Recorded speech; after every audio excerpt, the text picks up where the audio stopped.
CD 3. Test 5, Section 3. You will hear a business studies student called Sam talking to his tutor about an IT project he is going to do for a local company called Turner's. First, you have some time to look at questions 21 to 26.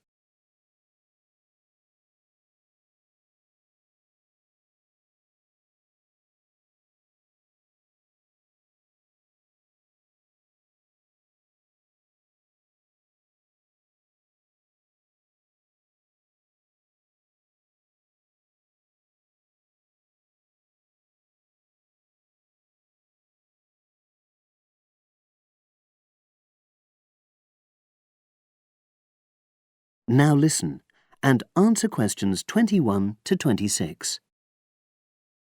Hello, Sam. Come in and sit down. Thanks. You're here to discuss your company-based IT project, aren't you? Yes, I've been to see the manager and he's given me a lot of ideas about projects that the company would find useful, but I wanted to ask your opinion about them before I choose one. Yes, that's fine. Now, this company's called Turner's, isn't it? That's right. It's a small engineering company. They make machine components for trade use. They're well established. They started in 1976, but they're a bit old-fashioned. Okay. And what kind of projects did Turner's suggest you could do for the company? Well, they want some improvements made to their customer database. The one that they've got at the moment isn't very useful in some ways. I had a quick look at it.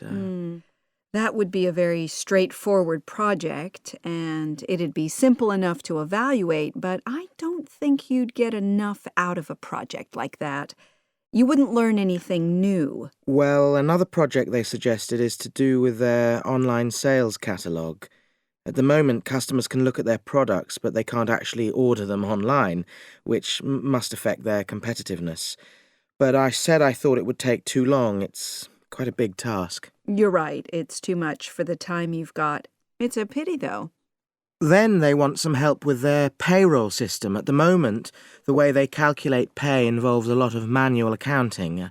I suggested they could have a system where employees register electronically when they arrive and leave work, so the hours they do could be transferred automatically. I think you'd get a lot out of a project like that. It would extend your skills, but it wouldn't be too much to take on. A student did something similar a couple of years ago, but this is slightly different. Well, then they need help with their stock inventory. They do everything manually. Really? Yes, and it takes so much time. It's probably very inaccurate, too. An electronic inventory would probably be the biggest single benefit for the company. I'm surprised they haven't had it done before. I know. Then they wanted to improve their internal security. The manager had visited other companies where the staff use swipe cards to access various areas of the building. It sounded useful, but the trouble is I'm not really sure how to do it. Well, I think you're right in that assessment. At the moment, it's probably a bit beyond your level of knowledge. Is that all? Just one more. Customer service. They want to be able to collect feedback from their customers in a more systematic way. At the moment, it's a bit of a mess, and they probably lose business as a result. Would that involve you going to see customers at their own premises? Because in that case, you might have to do a fair amount of traveling, and that would incur expenses that haven't been agreed with these companies. I never thought of that. Well, it might not be a problem, but it's something that needs clarifying. Well, I hope that's been helpful in narrowing down the options. Yes, it has, thanks. I'll be able to make a decision now. But while I'm here, can I talk to you about coursework? Sure. Now you have some time to look at questions 27 to 30.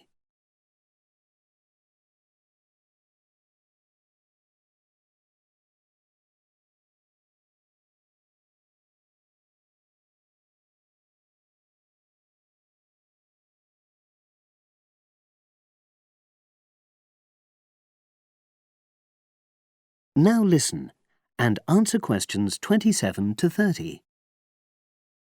I'm not very happy about the way our group assignment is working. There are some problems. Oh, dear.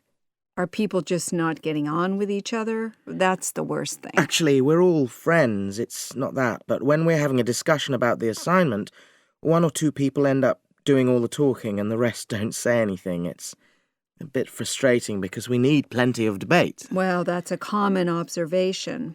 You're studying in a group with people from all over the world, and you all have your own ways of participating.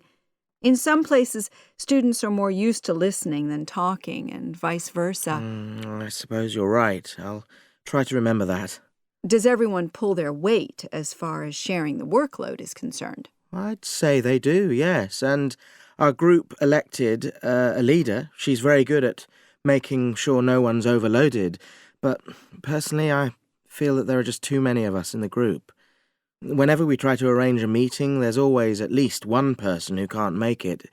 It's not anyone's fault, it's just that we've all got slightly different timetables. Well, I'm glad you've talked to me about it. Feedback is always useful. Is there anything else you're concerned about? There are a couple of problems with lecturers that all the students are talking about. Last semester, we had negative feedback about the way lectures were organized. There were several occasions when the wrong room had been booked or the same room had been booked twice, that sort of thing. Is that still a problem? That hasn't happened at all as far as I know. Oh, good. It's sorted out then. But I don't know the reason, but some of the staff often turn up late, so we miss 10 or 15 minutes of our lecture time. It might be because they've been copying handouts for students. I think there's a queue for the machine sometimes. Well, I'll look into that. Thank you for telling me. Anything else? The other thing is that it can be very difficult to get to see a lecturer individually. They're all very supportive and friendly when you do manage to find them, but often they're not in their office, even at times when they're meant to be available for consultation. Okay, that's helpful. Now, before you leave, That is the end of section 3. You now have half a minute to check your answers.